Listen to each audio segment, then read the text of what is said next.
যে বিষয়টি আমরা আলোচনার জন্য নির্বাচন করেছি, পূজনীয় মহারাজ বলছিলেন প্রত্যেকের জীবনে প্রাসঙ্গিক, কেননা এগুলো সকলের সাধারণ অনুভব। সুখ দুঃখ আনন্দ বেদনা হর্ষ শোকৌ জাহাতি উপনিষদেই রয়েছে। তো এগুলো যেহেতু সকলের সাধারণ অনুভব, সেই কারণে তার সাধারণ সমাধান থাকাটাও প্রত্যাশিত। কিন্তু তাৎপর্যপূর্ণভাবে প্রত্যেকের মত এবং পথ আমাদের আলাদা। আমরা নিজের নিজের মতো করে নিজের নিজের সংস্কারের বশে আমাদের মতো করে পথ চলি, কিন্তু পরিণতিতে একটা সাধারণ সিদ্ধান্ত ভূমিতে, সাধারণ সমাধান ভূমিতে গিয়ে পৌঁছই। উপনিষদ তারই দিক নির্দেশ করছেন।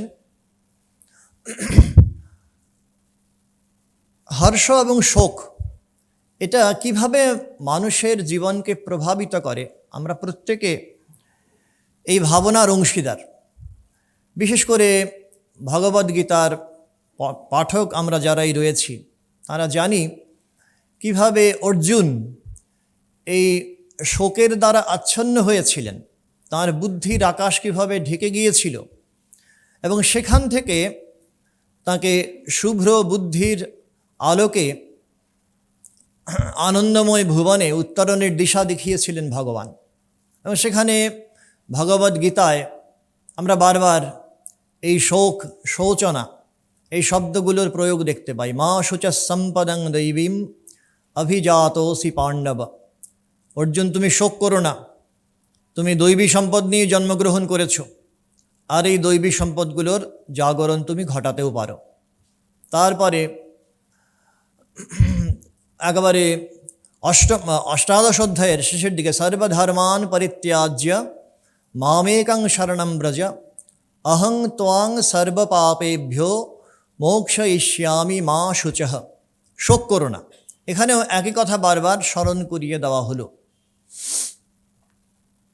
এবং তার প্রেক্ষিতেও আমরা জানি, স্বজন পরিজনকে সামনে দেখে অর্জুন কিভাবে মায়াচ্ছন্ন হয়েছিলেন। মোহ এসে তার সমস্ত সত্তাকে অধিকার করেছিল, এবং ভাবিকালে কিভাবে এই স্বজন বিয়োগ, আত্মীয় বিয়োগ, এগুলো তার চরম মর্মবেদনার কারণ হতে পারে, এটা মনে মনে তিনি ভাবছিলেন। এবং নিশ্চয়ই সেই শোকের আগুন, ভাবী শোকের আগুন তার ভেতরে জ্বলছিল দাউ দাউ করে, ভগবান সেটা বুঝতে পেরেছিলেন। তো সেই কারণে এই শোকাগ্নি যদি কোনোভাবে তার মনকে প্রভাবিত করতে না পারে, এটা এই বিষয়ে বারবার সচেতনভাবে স্মরণ করিয়ে দিয়েছেন অর্জুনকে। আসলে অর্জুন আমাদের সকলের প্রতিনিধি আমরা জানি, এবং সেই সূত্রেই ভগবান স্মরণ করাচ্ছেন সাধকের শত্রু হচ্ছে শোক। এখন এই যে উপনিষদের বাক্য আমরা উচ্চারণ করেছি, মনন করতে যাচ্ছি, তরতি শোকম আত্মবিৎ, ছান্দোগ্য উপনিষদের 7ম অধ্যায় থেকে যেটি নেওয়া, যেখানেই এই নারদ সনত কুমার সংবাদের বিবরণ রয়েছে, সেখানে লক্ষণীয়ভাবে শোক শব্দটা প্রয়োগ করা হলো। সাধারণভাবে আমরা শোক দুঃখ এই দুয়ের মধ্যে বিশেষ ফারাক করি না, দুটোকেই প্রায় অভিন্ন বলেই ধরে নিই।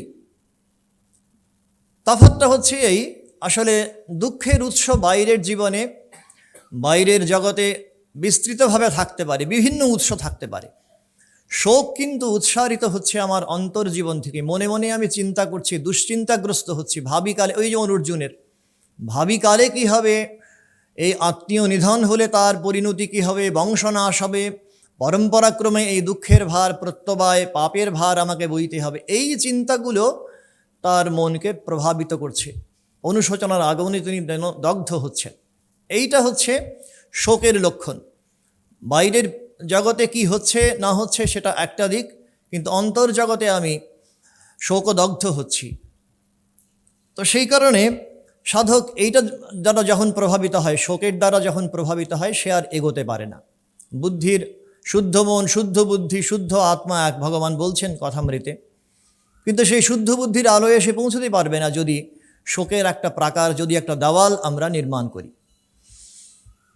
তো সেই কারণে আমরা দেখতে পাচ্ছি লীলা প্রসঙ্গকার বর্ণনা করছেন যে ব্রাহ্মভক্ত মণিমল্লিক তিনি যখন পুত্রশোকে একেবারে জর্জরিত হয়ে আর নিরুপায় হয়ে দেখতে পাচ্ছেন আর কোনো উপায় নেই, তিনি সোজা শ্রীরামকৃষ্ণের কাছে এসে উপনীত হয়েছেন। একটা কিছু উপায় তাকে খুঁজে পেতে হবে। সেদিন শ্রীরামকৃষ্ণ লক্ষণীয়ভাবে তত্ত্ব উপদেশ বিস্তর আলোচনা করলেন না, ধর্ম আলোচনা শাস্ত্রগ্রন্থ থেকে নিয়ে তত্ত্ব উপদেশ আলোচনা এই পথ ধরে হাঁটলেন না, সরাসরি গিয়ে হিট করলেন যেন মণিমল্লিকার একেবারে হৃদয়ের মধ্যে, যাতে কিনা এই বিরাট যে ঘাত, শোকের যে প্রতিঘাত, সেটা যেন তিনি সহ্য করতে পারেন। তার জন্য গান ধরছেন, জীব সাজ সমরে ওরে রণবেশে কাল প্রবেশে তোর ঘরে। সরাসরি সচেতন করে দিচ্ছেন যে এটা তোমার পক্ষে মানায় না, এই তাতে তৈ উপবাদ্যতে। অর্জুনকে যেমন ভগবান বলেছিলেন ক্লৈব্যং মাসমা গামাফ পার্থ, ওই শোক এসে নিজের মধ্যে সমস্ত দৈন্য ভীরুতা ক্লীবতা এগুলোর জন্ম দিচ্ছে, আমি পারবো না, আমি হতোদ্যম, আমার সামনে কোনো ভবিষ্যৎ নেই। এই ধরনের নেগেটিভ থটস, নেতিবাচক চিন্তা মনকে ওইভাবে আচ্ছন্ন করে। তো সেই কারণে মণিমল্লিককে ভগবান সরাসরি তার ওই জীব সাজ সমরে বলে তাকে সচেতন করে দিতে চাইলেন। শোক কিভাবে আমাদের সাধন জীবনে অন্তরায় হয় স্মরণ করাচ্ছেন। রামায়ণ থেকে উদ্ধৃতি দিয়ে ঠাকুর বলছেন যে রাবণ যখন নিধন হলো, দশাননকে বাণ প্রয়োগ করে হত্যা করা এটা বড় সহজ ব্যাপার নয়। তো সেই কাজ যখন নিষ্পন্ন হলো, তখন লক্ষ্মণ গিয়ে দেখলেন যে রাবণের প্রত্যেকটি হাড় যেন একেবারে ভেঙে টুকরো টুকরো হয়েছে, বিদীর্ণ হয়েছে। তখন রামকে বলছেন, রাম তোমার বাণের কি মহিমা, একটা বাণে রামের প্রত্যেকটি হাড় পর্যন্ত, একটা শুধু বাইরের অবয়বটাই যে বিনষ্ট হয়েছে এই নয়, তার ভেতরে পর্যন্ত প্রত্যেকটি হাড় আমি দেখতে পাচ্ছি ভেঙে চূর্ণ হয়েছে।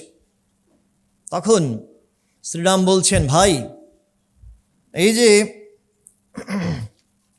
রাবণের যে পরিণতি দেখতে পাচ্ছ, এটা বাণের জন্য নয়, বাণ প্রয়োগের জন্য নয়, শোকে তার দেহ জড়ো হয়েছে।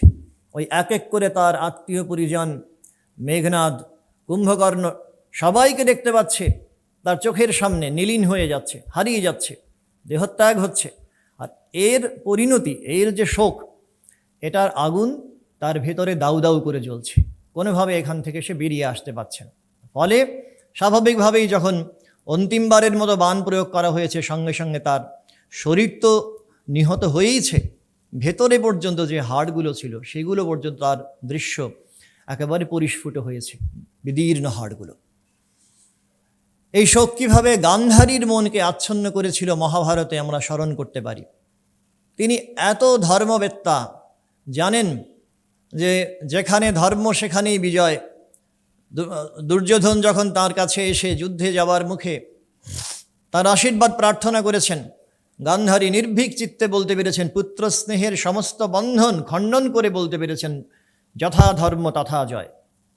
সেই গান্ধারী আমরা দেখতে পাচ্ছি তার শতপুত্র যখন নিধন হয়েছে, কুরু পাণ্ডবের যুদ্ধ যখন শেষ হয়েছে, আর যুধিষ্ঠির যখন নতমস্তকে তার কাছে এসে ক্ষমা ভিক্ষা করতে এসেছেন, তখন গান্ধারী শোকের দ্বারা এমনভাবে আচ্ছন্ন হয়ে আছেন, তিনি আর সামনে কিছু আছে সত্য দর্শন করতে পারছেন না।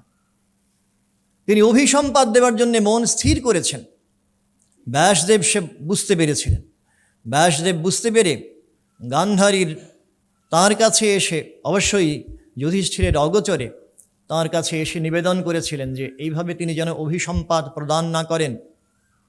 এবং আমরা জানি তপস্বী মনস্বিনী গান্ধারী তিনি তার শোকের মাত্রা খানিকটা হলেও সমৃদ্ধ করতে পেরেছিলেন। ফলে যখন যুধিষ্ঠির এসেছেন এবং ক্ষমা প্রার্থনা করেছেন, গান্ধারী তাঁর দিকে নতমস্তকে তাঁর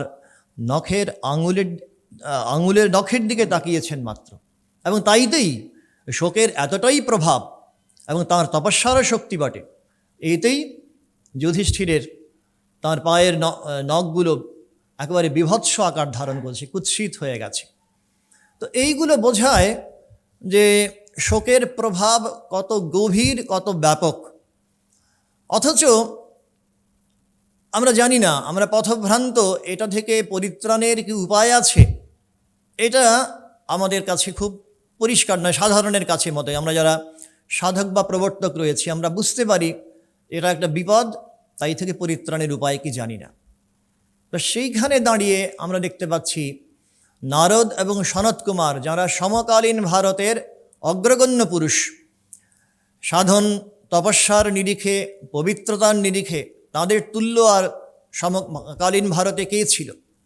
নারদের কথা বহু নন্দিত, বহু চর্চিত। তিনি শ্রী ভগবান যেমন বলছেন গীতামুখে, দেবর্ষীণাঞ্চ নারদ, সমস্ত দেবর্ষি যারা আছেন তাদের মধ্যে হচ্ছেন নারদ হয়ে ভগবান অধিষ্ঠান করছেন। তিনি আগের জন্মে দাসীপুত্র ছিলেন, কিন্তু নিজের পবিত্রতার বলে, ভগবত অধ্যয়ন অনুরক্তির বলে তিনি পরের জন্মে শ্রেষ্ঠ ভক্তে রূপান্তরিত হয়েছেন।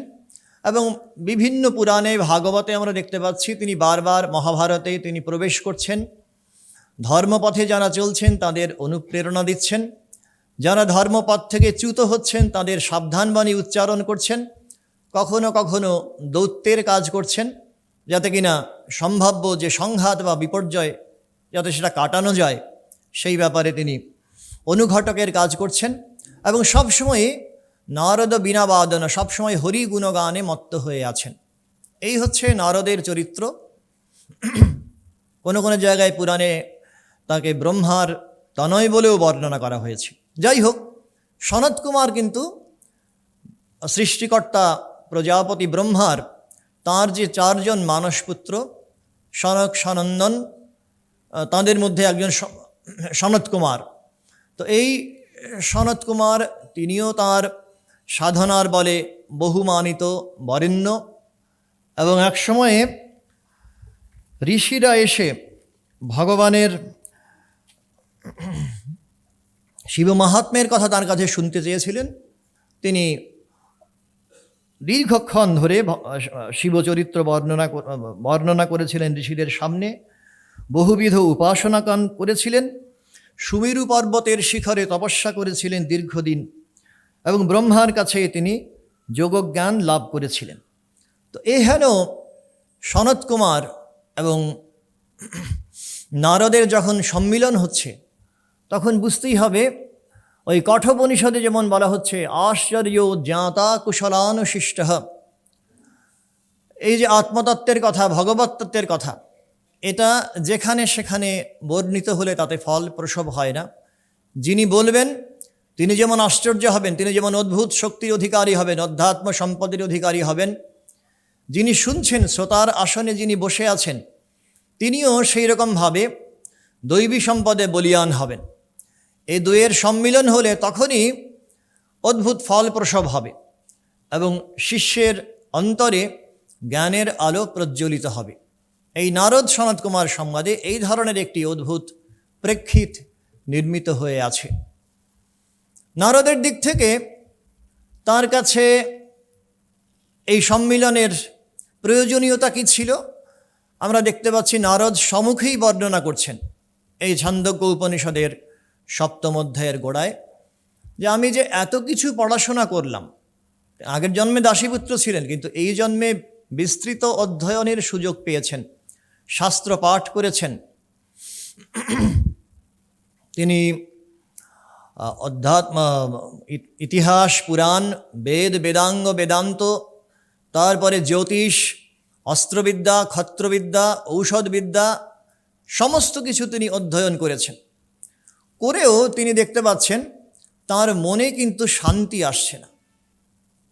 বলছেন, আমি মন্ত্রবিদ হয়েছি, মন্ত্রবিদে বা আস্মি, কিন্তু আমি সম্ভবত তার মধ্যে নিহিত যে তত্ত্ব সেটা আমি দর্শন করতে পারিনি, বুঝতে পারিনি। তার ফলে আমার মনে আনন্দ আসছে না, আমার মনে শান্তি নেই, আমি শোকের পারে যেতে পারিনি। এবং এখানেই তিনি স্মরণ করছেন যে শ্রুতি তো বলছেন, তরতি শোকম আত্মবিৎ, আত্মজ্ঞান যার হয়েছে তিনি শোকের পারে চলে যান। তো এত কিছু জেনেও আমি শোকের পারে যেতে পারিনি, যেহেতু আমি শুধুমাত্র মন্ত্রের মধ্যেই নিজেকে সীমাবদ্ধ করে রেখেছি। শাস্ত্রের বাইরের যে কোটিং, বাইরের যে আবরণ, তার মধ্যেই নিজেকে নিবদ্ধ করে রেখেছি। আমরা স্বামীজির মুখে শুনেছি যে কোনো ধর্মে, যে কোনো তত্ত্বে তিনটে অংশ থাকে। একটা হচ্ছে তার আনুষ্ঠানিক অংশ, রিচুয়ালিস্টিক পোর্শন। দুই হচ্ছে তার পৌরাণিক অংশ, মিথোলজিক্যাল পোর্শন। আর তৃতীয়টি হচ্ছে তার সার নির্যাস যেখানে আছে, ফিলসফিক্যাল পোর্শন। তো যারা ওই আনুষ্ঠানিকতা বাইরের একাদশী ব্রত, উপবাস, পুজো, হোম, যজ্ঞ করছেন, তারা নিশ্চয়ই সাধনার পথেই আছেন, কিন্তু তারা প্রবর্তক মাত্র। শুরু করেছেন হাঁটি হাঁটি পা পা বলে যাত্রা শুরু করেছেন মাত্র। তার ভেতরে যে তত্ত্ব আছে সেটা ওই রসালো গল্পের মাধ্যমে উপস্থাপন করা হয়, যাতে কিনা সাধকের, প্রবর্তকের মন আকৃষ্ট হয় তত্ত্বের দিকে। সেটা হচ্ছে শাস্ত্রের পৌরাণিক অংশ, মিথোলজিক্যাল পোর্শন। আর শেষ কথা, সার কথা যেখানে লিপিবদ্ধ আছে, সেটি হচ্ছে ফিলসফিক্যাল পোর্শন, দার্শনিক অংশ। তো নারদের অনুভব হচ্ছে তিনি সম্ভবত ওই আনুষ্ঠানিকতা বা পৌরাণিক অংশ এর মধ্যেই সম্ভবত নিজেকে বেঁধে ফেলেছেন। তো ফলে এটার পারে তিনি যেতে চান। এর পারে গেলেই তিনি আনন্দের সন্ধান পাবেন, শ্রুতির মুখে তিনি শুনেছেন। এবং সেটা কিভাবে সম্ভব, যদি না উপযুক্ত গুরু যিনি, আচার্য যিনি, সনত কুমারের মতো ব্রহ্মার মানসপুত্র, হেন উন্নত চরিত্রের অধিকারী আচার্য তিনি আর কোথায় পাবেন? সেই কারণে তাঁর কাছেই তিনি এসেছেন এবং অকপটে বলছেন যে আমি নিজের পাণ্ডিত্য দিয়ে, বাহ্যিক শাস্ত্র অধ্যয়নের বলে আমি কিন্তু নিজের মনের দৈন্য অবস্থা অতিক্রম করতে পারিনি। এটা একটা প্রথম শর্ত আমরা জানি। যে কোনো সত্য জ্ঞান লাভ করার জন্য, বিশেষ করে অধ্যাত্মবিদ্যায় যারা আমরা লাভ করতে চাই, প্রসাদ পেতে চাই, তাদের জন্যে প্রথম শর্তই হচ্ছে এইভাবে নিজের দীনতা প্রকাশ করা, বিনয় প্রকাশ করা। তদ্বিদ্ধি প্রণিপাতেন পরিপ্রশ্নেন সেবায়া, গীতায় ভগবান বলছেন যে সবার আগে প্রণিপাত করে গুরুর কাছে গিয়ে ওইভাবে আগে সমিত কাঠ নিয়ে যেতে হতো। আমি তোমার শিষ্য, তোমার কাছে এসে উপস্থিত হয়েছি, দয়া করে, কৃপা করে জ্ঞানের আলো আমার মধ্যে জ্বালিয়ে দাও অন্তরে। নারদ সেইভাবেই অকপটে, আমরা কথামৃতেও বারবার শুনতে পাই ঠাকুরের মুখে, মন মুখ এক করাই হচ্ছে প্রকৃত সাধন। তো মন মুখ এক করে বলছেন যে এই হচ্ছে আমার প্রবলেম, এর সমাধান কিভাবে উঠে আসবে আপনি অনুগ্রহ করে বলুন। আমরা স্মরণ করতে পারি এই যুগে ঠাকুরের সঙ্গে যখন কথামৃতকার মাস্টারমশাইয়ের দ্বিতীয় দর্শন হচ্ছে, দ্বিতীয়বারের মতো দর্শন হচ্ছে, তখন মাস্টারমশাইকে ঠাকুর জিজ্ঞেস করছেন তাঁর সহধর্মিনীর প্রকৃতি কেমন, বিদ্যাশক্তি না অবিদ্যাশক্তি। এবং পাশ্চাত্য শিক্ষায় শিক্ষিত মাস্টারমশাই বলছেন ভালো কিন্তু অজ্ঞান। ঠাকুর বিরক্ত হয়ে বলছেন আর তুমি জ্ঞানী। এইটা শুনে প্রথমবারের মতো ফিলিং দ্য ডিফারেন্স, যিনি শ্রোতা হয়ে এসছিলেন মাস্টারমশাই, তিনি বুঝতে পারছেন যে এটা অন্য জায়গায় এসেছি। সাধারণ কোনো পাণ্ডিত্যের অভিমানে গর্বিত কোনো পণ্ডিতের কাছে আমি আসিনি। ইনি সরাসরি অন্য কিছু ইন্ডিকেট করছেন, অন্য কিছু বোঝাচ্ছেন, অন্তর্জগতের জ্ঞানের কথা বলছেন। এই জ্ঞান, এই ফিজিক্স, কেমিস্ট্রি, বায়োলজি, স্ট্যাটিস্টিক্স, এগুলো পড়ে এই জ্ঞান আমি লাভ করতে পারবো না। তো শ্রীরামকৃষ্ণ সরাসরি প্রথমেই আঘাত করলেন এই একটা জায়গায়। দ্বিতীয়বার আবার যখন প্রশ্ন উত্থাপিত হয়েছে যে তোমার সাকারে বিশ্বাস না নিরাকারে, এবং আমরা জানি কথামৃতকার তিনিও স্পষ্ট করে বলছেন যে নিরাকার তিনি ভালোবাসেন। তারপরে এই প্রসঙ্গে আলোচনা হতে হতে আবার মাস্টারমশাই বলছেন যে যারা সাকারে বিশ্বাসী, যারা প্রতিমায় ভগবানের উপাসনা করেন, তাদের তো এটা বোঝা উচিত বা তাদেরকে এটা বুঝিয়ে দেওয়া উচিত যে ভগবান প্রতিমা নন। এটা শুনে ঠাকুর খুব বিরক্ত হয়েছেন যে কলকাতার লোকের শুধু এই লেকচার দেওয়া আর বুঝিয়ে দেওয়া, আপনাকে কে বুঝায় তার ঠিক নাই। তো যেহেতু তার নিজের দিক থেকে প্রস্তুতি ছিল মাস্টারমশাইয়ের, তিনিও সেইভাবে গ্রহণ করতে পেরেছেন ঠাকুরের বার্তা এবং মনে মনে মনন করেছেন যে এটা কি ফিজিক্স, কেমিস্ট্রি, বায়োলজি, ইতিহাস, পুরাণ যে অন্যকে বোঝাবো। আপনি শুতে পায় না, শঙ্করাকে ডাকে। তো বলছেন আমি তো নিজে ভগবানকে জানিনি, বুঝিনি, সুতরাং আমার এইভাবে বলা সাজে না। তো এই হচ্ছে উপযুক্ত গুরুর কাছে উপযুক্ত শিষ্যের যখন সম্মিলন হয়, তখন এইভাবেই অধ্যাত্ম জ্ঞানের সঞ্চার ঘটে। তা নারদের দিক থেকে তার যেমন অকপট স্বীকারোক্তি যে বাইরের অধীত জ্ঞান, পড়াশোনা করে যে জ্ঞান তিনি অর্জন করেছেন সেটা তার মনের সমস্যা, অন্তর্জীবনের সমস্যার পরিপূর্ণ সমাধান করে উঠতে পারছে না। এই যুগে হিন্দু ধর্ম শ্রীরামকৃষ্ণ নিবন্ধেও ভগবান শ্রীরামকৃষ্ণ সম্পর্কে স্বামীজি বলছেন বহিঃশিক্ষা এই যুগে ভগবান সম্পূর্ণভাবে উপেক্ষা করেছেন। এই উপেক্ষা করার কারণটাই এই যে বাইরের শিক্ষায় আমরা ডিপেন্ডেন্ট হয়ে যাই, নির্ভরশীল হয়ে যাই। যিনি গ্রন্থ প্রণয়ন করছেন তার যে নিজস্ব অভিমত, সেগুলোর দ্বারা আমরা প্রভাবিত হই, বায়াসড হই, আর তার ফলে আমার মধ্যে অরিজিনালিটি, মৌলিকত্ব, মৌলিক চিন্তা যা কিছু ছিল, ভাবনা যা কিছু ছিল, সেগুলোর বিকাশ সাধন করা সম্ভব হচ্ছে না। এবং স্বামীজি শ্রীরামকৃষ্ণকে মৌলিক চিন্তার প্রতিভু বলে বর্ণনা করেছিলেন। বলেছিলেন যে কথামৃতকারের যে অনন্য অবদান, এইটা নিয়ে আলোচনা করতে গিয়ে বলেছিলেন যে তার ভগবান এত মৌলিক ছিলেন, আর তার যিনি অনুসারী, যারা অনুসারী, তারা আইদার অরিজিনাল অর নাথিং, তারা হয় মৌলিক হবেন নয়তো কিছুই নয়। তো এই কারণে সম্পূর্ণ মৌলিক শ্রীরামকৃষ্ণ তিনি কোনোভাবে বাইরের শিক্ষাকে চরম ধ্যান জ্ঞান বলে জানছেন না এবং জানাচ্ছেনও না। তার অনুসারী যারা, তারা সম্পূর্ণভাবে স্বাধীনভাবে চিন্তা করবেন, চিন্তা করে পরিণতিতে ওই সমাপতন বিন্দুতে একে গিয়ে পৌঁছবেন, যার কথা এই নারদ সনত কুমার সংবাদেও একেবারে শেষের দিকটাতে খুব স্পষ্ট করে বলা হচ্ছে। আমরা কঠোপনিষদেও শুনতে পাই তম অক্রতুঃ পশ্যতি বীত শোকো ধাতু প্রসাদান মহিমানম আত্মনঃ। এই অক্রতু কামরাগ বিবর্জিত যারা, বাসনার দ্বারা নির্বাসনা চাইতে বলেছেন শ্রীশ্রীমা ভগবানের কাছে, সেই বাসনার দ্বারা যারা প্রভাবিত নন, তারা পবিত্র জীবনযাপনের ফলে তারা শোক পরিত্যাগ করতে পারেন, শোকের পারে যেতে পারেন।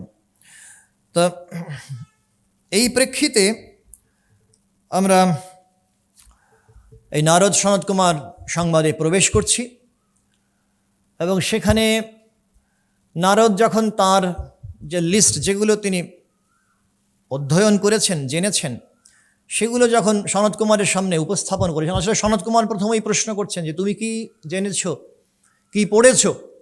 আমরা অনেক সময় গানের মাস্টারমশাইয়ের কাছে যাই, অর্ধেক জেনে গিয়ে অনেক সময় শুনেছি অর্ধশিক্ষা ভয়ঙ্করী। তো সেটা জানার পরে মাস্টারমশাই প্রথমে জিজ্ঞেস করেন তুমি কি কি জেনেছ? তো যখন ছাত্র সেই লিস্ট তিনি এক এক করে বর্ণনা করেন, তারপরে বলছেন ইউ মাস্ট আনলার্ন ইট, প্রথমে এগুলোকে ভুলতে হবে, তবে আমি নতুন করে শেখাতে পারবো। কাজে সেই দিক দিয়ে হয়তো সনত কুমার নারদকে উদ্দেশ্য করে বলছেন যে তুমি কি শিখেছ। তো সেগুলোর কথা এক এক করে নারদ যখন উপস্থাপন করলেন, সনত কুমার খুব স্পষ্ট করে বলছেন যা শিখেছ বাবা ভালো কথা, এগুলো নাম বই আর কিছু নয়। দেখুন এই যুগেও আমরা এই পুঁথিগত বিদ্যায় অনেকেই অসাধারণ পারঙ্গমতা অর্জন করেছি। বিশেষ করে হাতে এখন মুঠোফোন আছে, গোটা জগৎটা, ব্রহ্মাণ্ডটা আমার কাছে আছে, কিন্তু প্র্যাকটিক্যাল ডে টু ডে লাইফে আমরা কী করে এগুলোকে অ্যাপ্লাই করব, প্রয়োগ করব, প্রায়োগিক দিকটি অনেক ক্ষেত্রেই গুরুত্ব পায় না সেই শিক্ষায়।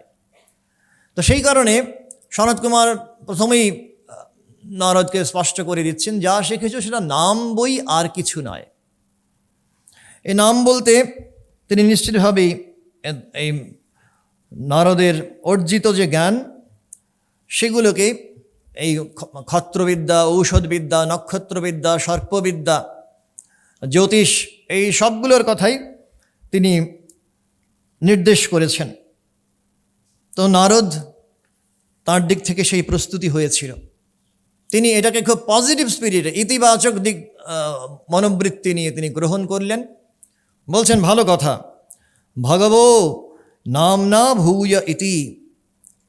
একেবারে এই প্রণিপাতেন পরিপ্রশ্নেন, প্রণিপাত করেই ব্যাপারটা শেষ হচ্ছে না, এবার প্রশ্ন করছেন পরপর যে ঠিক আছে, আপনি বলেছেন যা শিখেছি নাম, নামের চেয়ে শ্রেষ্ঠ কি আছে? সনত কুমার এবার পরপর উত্তর দিয়ে যাচ্ছেন। বলছেন, নিশ্চিতভাবেই তার চেয়ে শ্রেষ্ঠতর কিছু আছে, এবং সেই শ্রেষ্ঠতর নামের যে সত্তা, সে হচ্ছে ভগব বাগবাব নামনো ভূয়াসি। বলছেন বাকশক্তি নামের চেয়ে শ্রেষ্ঠ। এই যে আমরা ধরুন ফিজিক্স, কেমিস্ট্রি, কমার্স, ম্যাথামেটিক্স এত কিছু পড়লাম, এইগুলো বাকশক্তির বলেই, আমরা কথা বলছি বলেই তার মাধ্যমেই ভাবের আদান প্রদান সম্ভব হচ্ছে। সুতরাং বাকশক্তি হচ্ছে নামের চেয়ে শ্রেষ্ঠ। এখানে থেমে যেতে পারতেন, নারদ থামলেন না। ওই যে ব্রহ্মচারী কাঠুরিকে বলেছিল এগিয়ে যা, এবং তার ফলে কথামৃতে আমরা জানি কি করে রূপোর খনি, সোনার খনি, হীরের খনি সব এক এক করে পেরিয়ে গিয়ে আন্নিল হয়ে গিয়েছিল সেই কাঠুরে। তো সেইভাবে নারদ থামছেন না, চরৈ বেতি চরৈ বেতি, তো এক এক করে প্রশ্ন করে যাচ্ছেন। তো এটা আসলে বোঝায় নারদের মনের মানসিক যে অবস্থা, তার গ্র্যাজুয়াল আপলিফটমেন্ট, কীভাবে আস্তে আস্তে সেই মনের উত্তরণ হচ্ছে। সর্বোচ্চ বিদ্যা, অধ্যাত্মবিদ্যা দুম করে লাভ করা যায় না, তার জন্য প্রস্তুতির প্রয়োজন হয়। তো নারদ শোক নিয়ে এসছেন, তাপ নিয়ে এসছেন। আসার পরে প্রথমে গুরু নির্দেশ করলেন যে না, তুমি যে জ্ঞান অর্জন করেছো তার থেকে শ্রেষ্ঠ হচ্ছে বাকশক্তি। নারদ এখন প্রতিপ্রশ্ন করছেন, ঠিক আছে, এই বাকশক্তির চেয়ে শ্রেষ্ঠ কিছু আছে কি? ভগবো বাচো ভূয়া ইতি, এর থেকে শ্রেষ্ঠ কি কিছু আছে? উত্তর হচ্ছে নিশ্চয়ই আছে। মন হচ্ছে তার থেকে শ্রেষ্ঠ। মনই তো এই ভাবের জাগরণ ঘটায়। ভাবটা আছে মনে, সেটাই আমরা বাগিন্দ্রিয় দিয়ে তারই মাত্র প্রকাশ ঘটাচ্ছি। সুতরাং মন হচ্ছে বাক্যের চেয়ে শ্রেষ্ঠ। এইভাবে তুলনা করতে পারি রামানন্দ রায়ের সঙ্গে, বৈষ্ণব ভক্ত, তার সঙ্গে আচার্য ভগবান শ্রীচৈতন্যদেবের। তাঁর যখন সংলাপ হচ্ছে আর এক এক করে সাধন জীবনের তরতম কোন অবস্থা কেমন, এগুলোর কথা যখন রামানন্দ রায়কে বর্ণনা করতে বলছেন শ্রীচৈতন্যদেব, ভগবান নিজের সঙ্গে সঙ্গে অনুভব করছেন, আর তারপরে বলছেন এহ বাহ্য আগে কহ আর, তা বা কখনো বলছেন এহ হয় আগে কহ আর। থামবেন না যতক্ষণ পর্যন্ত না আমরা ফাইনাইট স্পেসের মধ্যে রয়েছি, সসীম জগতের মধ্যে রয়েছি, ততক্ষণ পর্যন্ত থামব না, কাঠুরের মতো এগিয়ে যেতে হবে। এবং লক্ষণীয়ভাবে এই মন, বাক বা নাম, এগুলোর কথা যখনই বলছেন সনত কুমার, সঙ্গে সঙ্গে বলছেন যে যখন ওই নামের মধ্যেই চরম সত্য আছে বা বাকের মধ্যে চরম সত্য আছে, বা তারপরে বলবেন মনের মধ্যে পরম সত্য আছে, ব্রহ্ম, মনকেই ব্রহ্ম বলে যারা উপাসনা করবেন, তারা ওই মনের ডোমেইন, মন যতখানি পর্যন্ত কল্পনা করতে পারে, যতখানি পর্যন্ত তার বিস্তার, তার মধ্যে যথা কামচারও ভবতি, যা কিছু চাইবেন সব কিছু ওর মধ্যে তারা লাভ করবেন। বাগ ইন্দ্রিয়কে ব্রহ্ম বলে যারা জানবেন, সেইভাবে উপাসনা করবেন, তারা ওই বাগ ইন্দ্রিয়ের বিস্তার যতখানি, তার মধ্যে সর্বোচ্চ সত্যকে দর্শন করতে পারবেন, সর্বোচ্চ সত্যের উপলব্ধি হবে, এবং যথা কামচারও ভবতি, ওর মধ্যে যা চাইবেন তাই তারা লাভ করতে পারবেন। তো সনত কুমার এরকম বলছেন, নারদ সেখানে থামলেন না, আবার বলছেন মনের চেয়ে শ্রেষ্ঠ কিছু কি আছে? এবং সনত কুমার বলছেন সংকল্প বাব মনসো ভূয়ান। সংকল্প আমার মনের মধ্যে সংকল্প আছে, বিকল্প আছে, উইল পাওয়ার, আমি এটা চাই, আবার পরের মুহূর্তে বিকল্প বলে দেয় এটা করিস না। তো যাই হোক, বিকল্পের কথা এখানে নয়, মনে এই সংকল্প ইচ্ছা শক্তি জাগছে বলেই মন ক্রিয়াশীল হচ্ছে। মনের অস্তিত্ব আমরা বুঝতে পারি কী করে? মন এটা করতে চাইছে, মন আজকে মায়ের বাড়ি আসতে চাইছে, এসে ভগবত প্রসঙ্গ শুনতে চাইছে, এই সংকল্প আছে বলে মন ক্রিয়াশীল। সুতরাং সংকল্প হচ্ছে মনের চেয়ে শ্রেষ্ঠ। আবারও সনত কুমার বলছেন, এই সংকল্পকে তুমি উপাসনা করো, সংকল্পকে ব্রহ্ম জেনে যারা উপাসনা করবেন তারা ওই সংকল্পের যে ডোমেইন, যে পরিসর, তার মধ্যে সর্বোচ্চ ক্ষমতার অধিকারী হবেন। যথা কামচারো ভবতি। এইভাবে ক্রমান্বয়ে চলছে আলোচনা। সংকল্পের চেয়ে শ্রেষ্ঠ কী আছে নারদ প্রশ্ন করছেন, এবং সনত কুমার বলছেন চিত্তম ভাব সংকল্পাদ ভূয়। বলছেন চিত্ত আমার মধ্যে যেখানে সমস্ত সংস্কার নিহিত হয়ে আছে, সেই রাজযোগে স্বামীজি বলেছিলেন চিত্ত যেন হচ্ছে একটা সরোবর, আর বাইরের পৃথিবী তার মধ্যে একটা প্রতিঘাত, একটা ঢিল ছুঁড়ল। স্থির সরোবরের মধ্যে একটা যদি ঢিল ছোঁড়া হয়, অনেকগুলো তরঙ্গ ওঠে। এই তরঙ্গের কথাই, তরঙ্গের মাধ্যমে চিত্তের অস্তিত্ব আমরা বুঝতে পারি। তো চিত্ত হচ্ছে সংকল্পের চেয়ে শ্রেষ্ঠতর। ভেতরে এই সংস্কারগুলো সঞ্চিত হয়ে আছে বলে, অভ্যাসগুলো সঞ্চিত হয়ে আছে বলে আমরা বুঝতে পারি। বাইরের পৃথিবী যখন যেটা সাজেশন দিল, তার এগেইনস্টে, তার সেই পৃথিবী দেওয়া যে সাজেশন, যে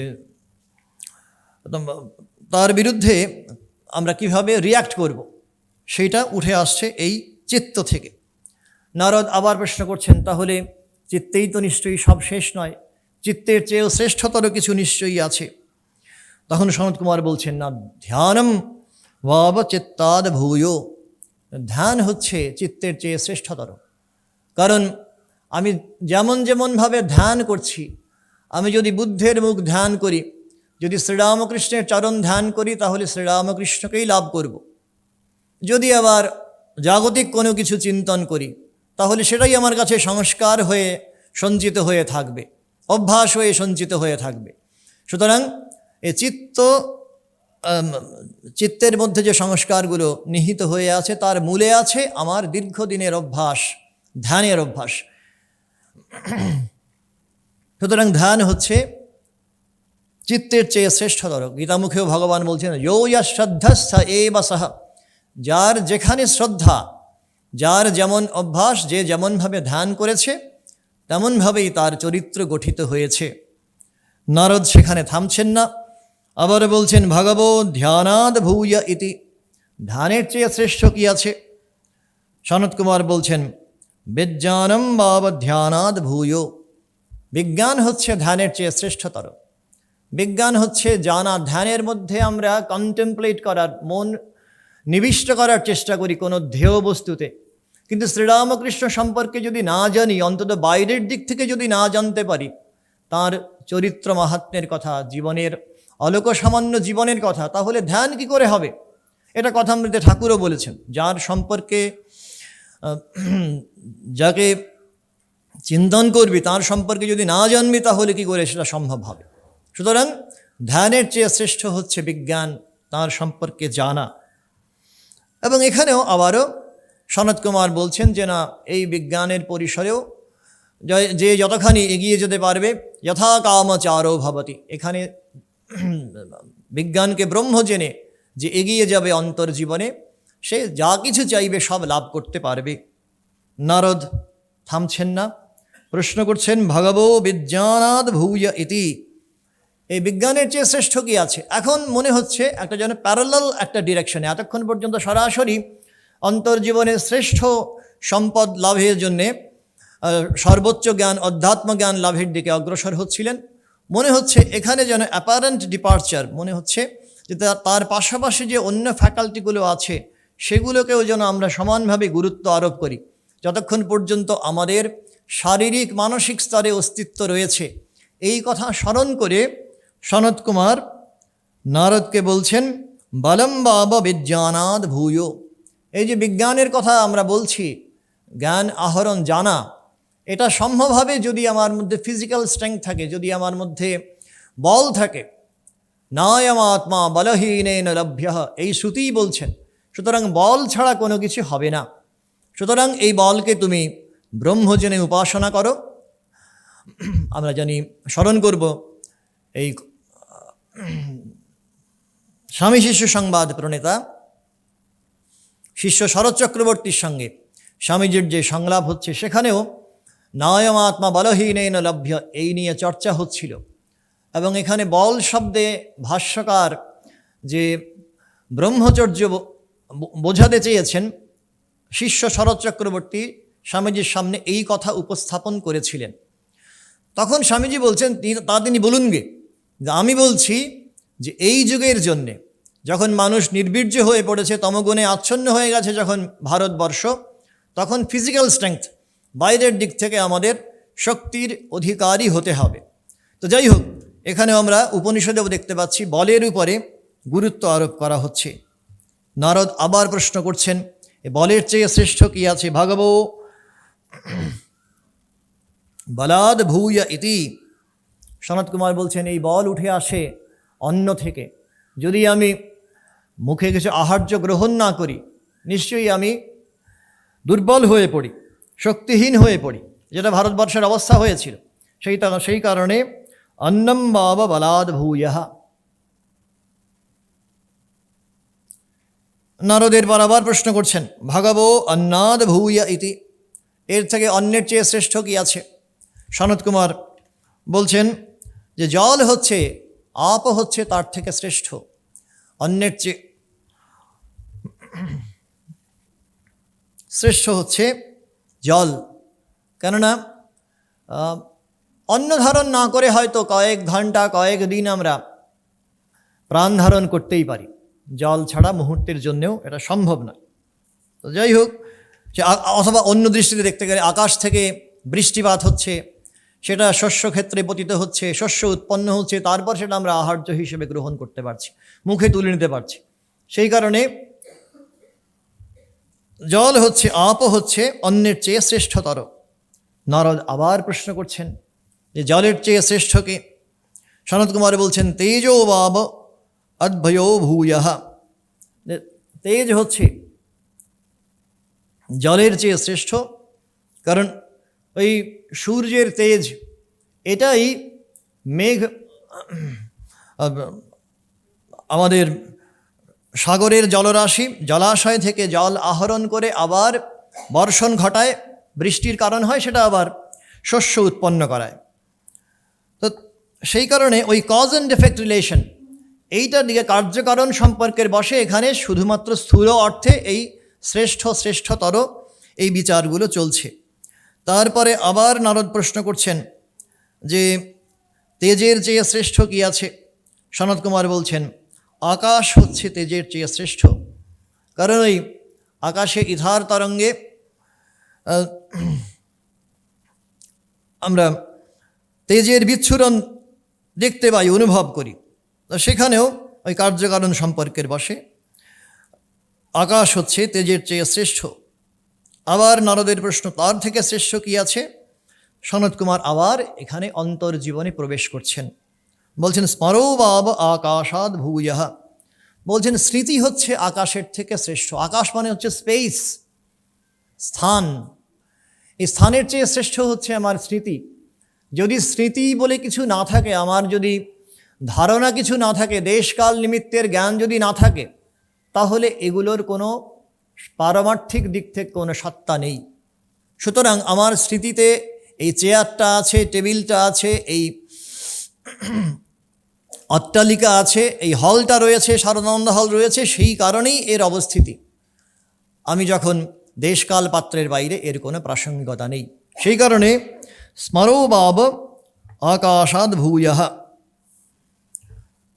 তারপরে আমার প্রশ্ন হচ্ছে নারদের দিক থেকে, এর থেকে শ্রেষ্ঠ কি আছে?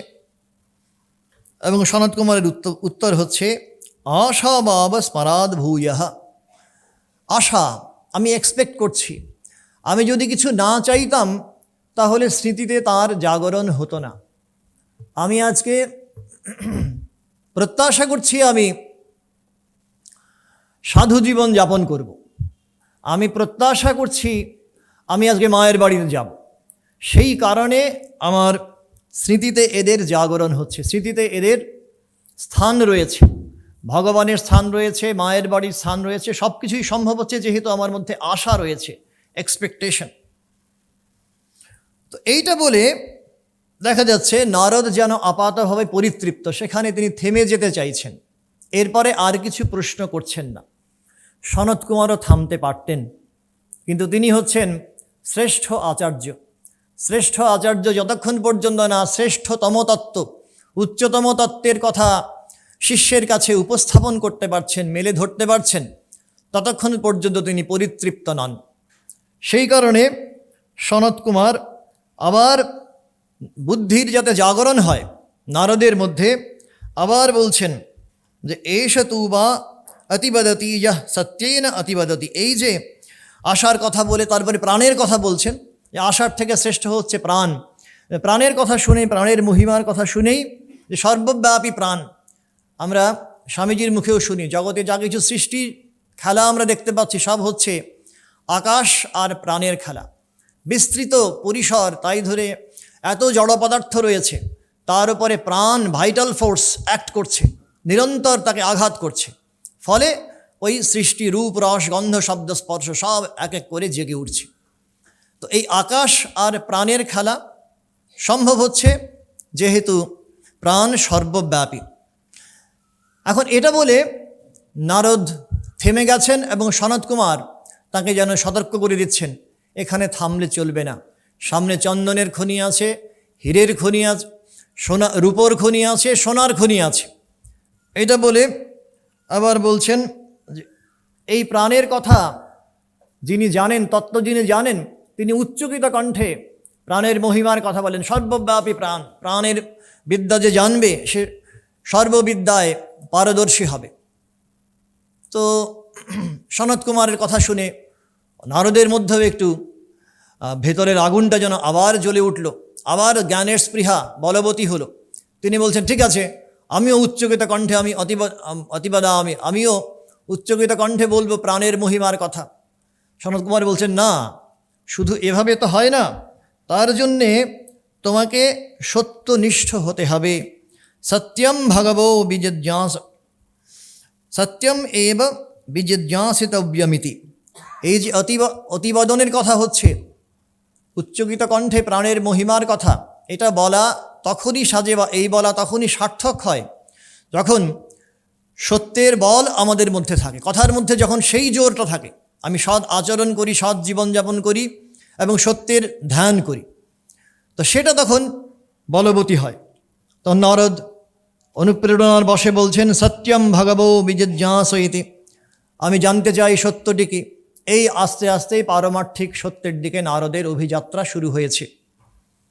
তো সনত কুমার বলছেন যথা বৈ বিজানাতি অথ সত্যম বদতি ন অবিজানন সত্যম বদতি, বিজানন এব সত্যম বদতি, বিজ্ঞানন্তু বিজিজ্ঞাসিতব্যম ইতি। বলছেন যে স্পষ্ট করে জানা, এটা যদি না হয়, সত্য সম্পর্কে স্পষ্ট জ্ঞান না হলে তখন তুমি বলবে কি করে? আগে জানতে হবে। এই শুধু এতক্ষণ পর্যন্ত লিটারাল সেন্সে বাইরের যে সেকুলার নলেজ সেগুলো জানার কথা বলা হচ্ছিল, আগেও একটা বিজ্ঞানের কথা বলা হয়েছে। এখানে বিজ্ঞান বলতে অন্তরের যে দৈবী সম্পদ, যা জানলে সব জানা শেষ হয়ে যায়, সেই বিজ্ঞানের কথা বলা হচ্ছে। সনত কুমারের এই কথায় আরও বেশি উৎসাহিত হয়ে নারদ বলছেন বিজ্ঞানম ভগবো বিজিজ্ঞাস ইতি, আমি জানতে চাই, বিজ্ঞানকেই জানতে চাই। সনত কুমার বলছেন যদা বৈ মনুতে অথ বিজানাতি না অমত্বা বিজানাতি, মনে মনে মনন করলে তবেই জানার প্রশ্ন ওঠে। নারদের সঙ্গে সঙ্গে বলছেন আমি মনন করতে চাই। সনত কুমার বলছেন যার যেমন শ্রদ্ধা, যার যেমন সংস্কার, সে তেমনভাবে মনন করবে। সুতরাং শ্রদ্ধা লাভ করতে হবে সর্বাগ্রে। শ্রদ্ধা তো এব বিজিজ্ঞাসিতব্যমিতি। নারদ সঙ্গে সঙ্গে বলছেন শ্রদ্ধাম ভগবো বিজিজ্ঞাসইতি, ঠিক আছে, শ্রদ্ধার স্বরূপ সম্পর্কে আমাকে বলুন, আমি জানতে চাই। সনত কুমার আবার বলছেন এই শ্রদ্ধা নির্ভর করছে কতখানি তুমি স্টেডফাস্ট, কতখানি তোমার মধ্যে নিষ্ঠা রয়েছে। নিষ্ঠা থাকলে তবেই শ্রদ্ধার জাগরণ হবে। নারদ বলছেন সেই নিষ্ঠার কথা বলুন। সনত কুমার বলছেন এই নিষ্ঠা কিন্তু যদা বৈ করোতি অথ নিস্তিষ্ঠতি, যেমন যেমনভাবে আমরা কাজ করব, যেমনভাবে অন্তরিন্দ্রিয়কে সংযত করার চেষ্টা করব, তেমনভাবেই আমরা নিষ্ঠার অধিকারী হব। নারদ বলছেন ঠিক আছে, কৃতিম ভগবো বিজিজ্ঞাসইতি, কী করণীয় কী অকরণীয়, অন্তরিন্দ্রিয়ের সংযম কি করে করতে হয় সেই কথা বলুন। সনত কুমার বলছেন যদা বৈ সুখম লভতে অথ করোতি, যদি আমরা আনন্দের অধিকারী হই, সবাই আমরা জ্ঞাত বা অজ্ঞাত সারে আনন্দের পেছনে ছুটছি, সুখের পেছনে ছুটছি, ভুল করে বাইরের পৃথিবীকে রূপরস গন্ধ শব্দ স্পর্শের পৃথিবীকে সত্য জেনে ধ্রুব জেনে তাতেই সুখের সন্ধান করছি, কিন্তু অন্তর্জীবনে তার থেকে অনেক বেশি আনন্দ পাওয়া যায়, এটা শ্রুতির বক্তব্য। কিন্তু যাই হোক, প্রত্যেকে আনন্দের অভিসারী। নারদ বলছেন সুখম ভগবো বিজিজ্ঞাসইতি, বলুন সেই সুখের কথা। সনত কুমার বলছেন ইয়ো বৈ ভূমা তৎ সুখম নাল্পে সুখমস্তি, ওই বিরাটের কথা যখন আমরা চিন্তা করি, দেশহীন কালহীন অনন্ত, সেখানে সুখ আছে, সেখানে আনন্দ আছে। না অল্পে সুখমস্তি, ওই ফাইনাইট সসীম পৃথিবী,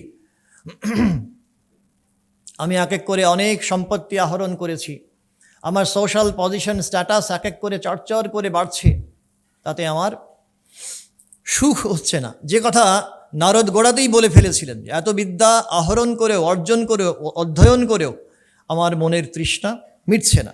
ন অল্পে সুখমস্তি ভূমৈব সুখম ভূমা তু এব বিজিজ্ঞাসিতব্য ইতি।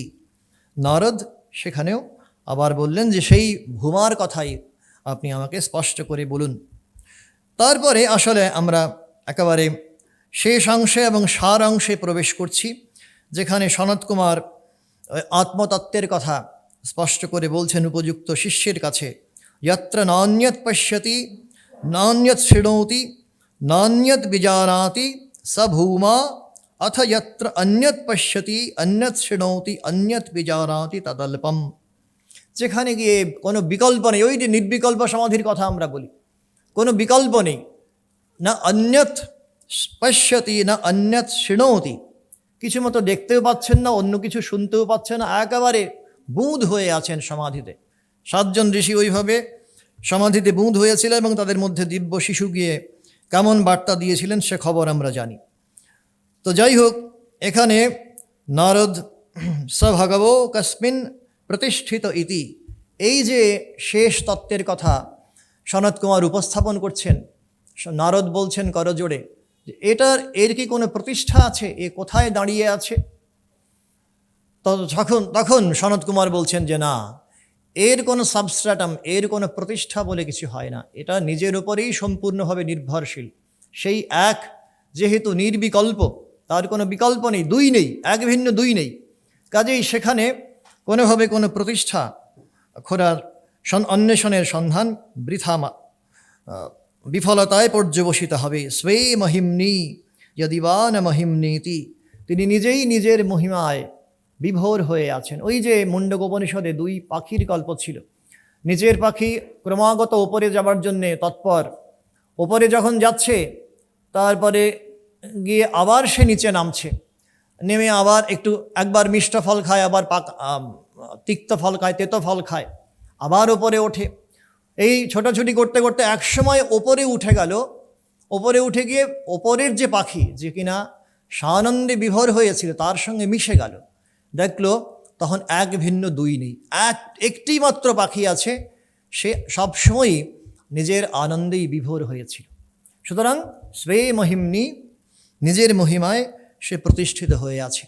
আর বলছেন যে এই যে বাইরের জগতে আমরা বলি যে গরু, অশ্ব, তারপর ধন রত্ন, এইগুলোর দিকে আমরা পয়েন্ট আউট করে আঙুল তুলে বলি এদের যারা, এর মালিক যারা, তারা না জানি কত সম্পত্তির অধিকারী, কত না জানি তাদের মহিমা। এইভাবে তো অন্তর্জগতে এই অন্তিম সত্য, পারমার্থিক সত্যকে সেইভাবে তো বর্ণনা করা সম্ভব নয়, তার মহিমার কথা তো সেইভাবে বর্ণনা করা হচ্ছে না। সুতরাং এর অধিকারীকে বাইরের পৃথিবীতে একটা স্বর্ণদ্রব্য আমরা দেখলেই আমরা জানতে চাইব এর মালিককে, একটা রথ, একটা চ্যারিয়ট দেখলে জানতে চাইব এর মালিককে। কিন্তু যেহেতু সেখানে দুইয়ের রাজ্য, দ্বৈতের রাজ্য, সেই কারণে এই ধরনের প্রশ্ন সেখানে প্রাসঙ্গিক। যখন অন্তর্জগৎ, যেখানে এক ভিন্ন দুই নেই, সেখানে এই ধরনের মালিকানার প্রশ্ন অনুসন্ধান ব্যর্থতায় পর্যবসিত হবে। সনত কুমার এরপর সেই একের কথা আবার তার সর্বব্যাপিত্ব এটা আবার বর্ণনা করছেন। স এব অধস্তাৎ স উপরিষ্টাৎ স পশ্চাৎ স পুরস্তাৎ স দক্ষিণতঃ স উত্তরতঃ স এবেদম সর্বমিতি। সর্বত্র তিনি আছেন। সর্বতঃ পাণিপাদং তৎ সর্বতোক্ষি শিরোমুখম সর্বতঃ শ্রুতিমল্লোকে সর্বম আবৃত্য তিষ্ঠতি। এইটা একবার বললেন। তারপরে আবার বলছেন যে না, তুমি এটা নারদের আবার ভ্রম হতে পারে যে এ বোধহয় জগৎ ছাড়া, মানে সম্পূর্ণভাবে এটাকে কেউ বোধহয় কোনো দিন এই অবস্থায় গিয়ে পৌঁছতে পারবে না। পৌঁছতে যে পারবে এই প্রত্যয় জাগানোর জন্যে আবার বলছেন আত্মা এব অধস্তাৎ আত্মা উপরিষ্টাৎ সবা এষ এবং পশ্যন এবং মন্মানঃ এবং বিজানন আত্মরতি আত্মক্রীড আত্মমিথুন আত্মানন্দ সস্বরাট ভবতি তস্য সর্বেষু লোকেষু কামচারো ভবতি। এইভাবে সর্বত্র সমদর্শন ভগবানকে, আত্মাকে যারা চিন্তন করার চেষ্টা করবেন তাদের পরিণতি কী হবে? তারা আত্মক্রীড়া, নিজের মধ্যেই অফুরন্ত আনন্দের সন্ধান পাবেন। তারপরে আত্মমিথুন, নিজের সঙ্গেই নিজে তখন আনন্দে খেলা করবেন। আত্মরতি আত্মানন্দ সস্বরাট, সম্পূর্ণভাবে স্বাধীন, কারো উপরে ডিপেন্ডেন্ট নন। তস্য সর্বেষু লোকেষু কামচারো ভবতি। যেহেতু এক ভিন্ন দুই আর তখন দেখছেন না, সেই কারণে যা কিছু চাইছেন সব কিছু তাঁর পূর্ণ হয়ে যাচ্ছে, তাঁর অপ্রাপ্তব্য কিছু নেই। সনত কুমার আবার বলছেন তস্য এতস্য হবৈ এবং পশ্যত এবং মন্মানস্য এবং বিজানত আত্মতঃ প্রাণ আত্মতঃ আশা আত্মতঃ স্মরঃ ইত্যাদি। ওই আগে আগে যা কিছু বলা হলো সবটাই এই অনন্ত আনন্দের উৎস আত্মা থেকেই আসলে উৎসারিত হচ্ছে। আমরা বাইরে এতক্ষণ যা খোঁজার, বাহিরে বৃথাই যত খুঁজি তাই পাই না তোমারে আমি। তো যতই ওঠে হাসি, ঘরে যতই বাজে বাঁশি, ওগো যতই গৃহ সাজাই আয়োজনে, তবে তোমায় ঘরে হয়নি আনা, সেই কথা রয় মনে। নারদের মনে এই প্রশ্ন জেগেছিল। এত সম্পত্তি আহরণ করে, বিদ্যা লাভ করে তার মনে পরিতৃপ্তি হয়নি।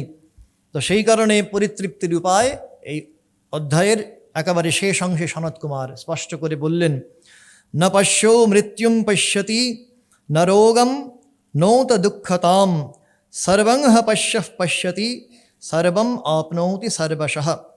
এই অবস্থায় পৌঁছলে এক দর্শন করে তিনি আর মৃত্যুকেও দর্শন করেন না, রোগ শোক পরিতাপ কোনো কিছুই তাকে আর তখন স্পর্শ করতে পারে না। সর্বম আপনৌতি সর্বশঃ, সর্বাবস্থাতেই তিনি তখন সেই আত্মচিন্তনেই আনন্দ লাভ করছেন। তার জন্য আরেকটা মেকানিজম, আরেকটা শর্ত বলে এই অধ্যায় শেষ হচ্ছে। আহার শুদ্ধৌ সত্ত্বশুদ্ধি সত্ত্বশুদ্ধৌ ধ্রুবা স্মৃতি স্মৃতিরম্ভে সর্বগ্রন্থিরাং বিপ্রমোক্ষঃ। যে তার জন্যে কি কি করণীয় সাধকের জন্যে, প্রবর্তকের জন্যে? প্রথমে হচ্ছে আহার শুদ্ধি। আহার অর্থে শুধুমাত্র মুখ দিয়ে যা গ্রহণ করছি সেটাই নয়। আচার্য শঙ্কর বলছেন জ্ঞানেন্দ্রিয় কর্মেন্দ্রিয় দিয়ে যা কিছু আমরা অনুভব করছি সবটাই যখন শুদ্ধ হবে, সব কিছু যখন পবিত্রতায় ভরপুর হবে, পবিত্র চিন্তন, পবিত্র মনন, পবিত্র শ্রবণ, পবিত্র ঘ্রাণ আস্বাদন সব কিছুই যখন পবিত্রতায় ভরপুর হয়ে যাবে, তখন আহার শুদ্ধি হলো। আহার শুদ্ধিতে সত্ত্বশুদ্ধি, মন শুদ্ধ হয়ে গেল। সত্ত্বশুদ্ধ ধ্রুবা স্মৃতি, তখন শুদ্ধ মন তখন স্মৃতিকে শুদ্ধ করে দিল। তখন আর আমাদের অন্য কিছু পার্থিব কোনো কিছুর কথাই তখন স্মৃতিতে গিয়ে প্রবেশ করছে না, একেবারে স্টেডফাস্ট, একেবারে সরল সোজা জ্ঞানের কথা চিন্তন করতে পারে। ধ্রুবা স্মৃতি, স্মৃতিলম্ভে সর্বগ্রন্থিনাং বিপ্রমোক্ষঃ। এই স্মৃতি লাভ হলে সমস্ত হৃদয়ের বন্ধন খুলে যায়, সমস্ত বন্ধন মোচন হয়ে যায়, বীত শোক। তো এইটা খুব ইন্টারেস্টিং যে নারদীয় ভক্তিসূত্র আমরা যারা পড়েছি তারা কিন্তু একই ধরনের একটি প্রশ্ন স্বয়ং উত্থাপন করতে দেখেছি নারদকে, এবং তার উত্তরও তিনি প্রদান করেছেন। নারদীয় ভক্তিসূত্রের সেই শ্লোকটি হচ্ছে 46 নম্বর শ্লোক, যেখানে প্রশ্ন উত্থাপন করছেন নারদ, কস্তরতি কস্তরতি মায়াম। এখানে শোকের পারে যাওয়ার কথা বলা হচ্ছিল। নারদ প্রশ্ন উত্থাপন করছেন, কস্তরতি কস্তরতি মায়াম, মায়ার পারে কে যেতে পারে, মায়া তরণ করতে পারে কে? তো উত্তরও প্রদান করছেন পরের শ্লোকে, ইয়া সংজ্ঞং ত্যজতি ইয়ো মহানুভাবম সেবতে নির্মোহ ভবতি। বলছেন যিনি সমস্ত ধরনের আসক্তি পরিত্যাগ করেন, যিনি মহানুভাবম সেবতে, মহান আত্মা, উপযুক্ত গুরু, মহান আচার্যের সেবা যিনি করতে পারেন, নির্মোহ ভবতি, তাঁর সমস্ত মোহ শোক দূর হয়ে যায়। সম্ভবত আমরা জানি না এর কোনো ঐতিহাসিক সত্য এর পেছনে আছে কিনা, কিন্তু যখন নারদ সনত কুমার সংবাদ আর নারদীয় ভক্তিসূত্রের 46 নম্বর শ্লোক যখন পাশাপাশি রাখি, মনে হয় নারদ সনত কুমারের কাছে এসে আলোকপ্রাপ্ত হয়েছিলেন, পারমার্থিক সত্য জ্ঞান লাভ করেছিলেন, এবং সেই কারণেই সনত কুমারের সেবায় তিনি কৃতকৃত্য হয়েছিলেন বলেই হয়তো তিনি এই শ্লোকে উল্লেখ করেছেন মহানুভাবম সেবতে। এই মহান আচার্যের সেবা করে, মহান আত্মার সেবা করে ইনি কৃতকৃত্য হতে পারেন। সেইভাবেই কস্তরতি কস্তরতি মায়া, মায়ার পারে এভাবেই যাওয়া যায়। আমরা জানি আচার্য যোগাচার্য স্বামীজি বালাজিরাও তাঁর দক্ষিণী ভাবানুরাগী, তাঁর যখন অকালে পুত্রবিয়োগ হয়েছে এবং সেই সংবাদ যখন জেনেছেন স্বামীজি, বিখ্যাত একটি চিঠি তাইতে লিখেছিলেন যে শোকার্ত যীশুখ্রিস্টের উদ্ধৃতি সেখানে উল্লেখ করে বলেছিলেন, শোকার্তেরাই ধন্য, কারণ দে উইল বি কমফর্টেড, তারা সান্ত্বনা লাভ করবে। সেই দুর্দিন যখন শোক আমাদের মনের আকাশ সম্পূর্ণভাবে আচ্ছাদন করে, ঢেকে দেয়, তখনই এসে ভগবানের কৃপা যেন, যখন আমরা অসহায় বোধ করি, ভগবান ছাড়া দ্বিতীয় কোনো অবলম্বন আমার জীবনে নেই, পরম সত্য লাভ করার জন্য প্রেরণা তখন অনুভব করি, তখন তার কাছে গিয়ে দাঁড়াই এবং তখনই তাঁর কৃপা বর্ষিত হয়। নারদের সম্ভবত এই ধরনের অবস্থা, এই ধরনের অনুভব হয়েছিল। সেই কারণেই তিনি সর্বোত্তম শ্রেষ্ঠতম আচার্যের কাছে গিয়ে পৌঁছতে পেরেছিলেন এবং সর্বোচ্চ জ্ঞানের আলো লাভ করে কৃতকৃত্য হয়েছিলেন। আমরাও আজকের দিনে ঠাকুরমা স্বামীজির কাছে প্রার্থনা করি এই জ্ঞান যেন আমরা এই জীবনেই লাভ করে মানব জীবন সফল করতে পারি। ওং শান্তি শান্তি শান্তি। হরি ওং তৎসৎ। শ্রীরামকৃষ্ণার্পণমস্তু।